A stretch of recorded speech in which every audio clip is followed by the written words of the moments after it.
ক্ষমতার জন্য মানুষ আসলে কত কিছু করে দেখুন। জামায়াতের আমিরকে না দেখলে আসলে বোঝা যায় না যে ক্ষমতার লোভটা আসলে কি।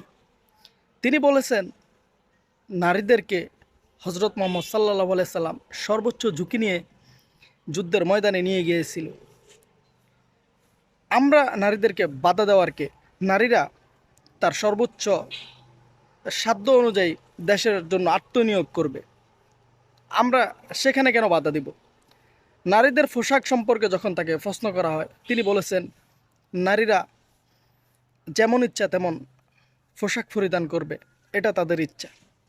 আমরা কেন বাধা দিব?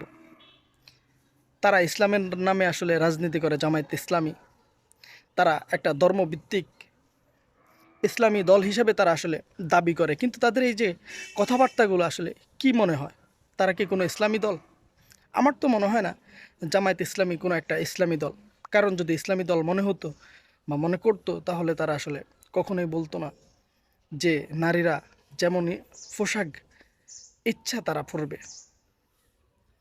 আসলে এটা তো আসলে নাস্তিকরা বিশ্বাস করে, ইহুদি খ্রিস্টানরা বিশ্বাস করে যে নারীদের স্বাধীনতা, নারীদের শরীর, তাদের ইচ্ছা মতো পোশাক পরবে, বেহায়াপনা করবে, এটা তাদের ইচ্ছা।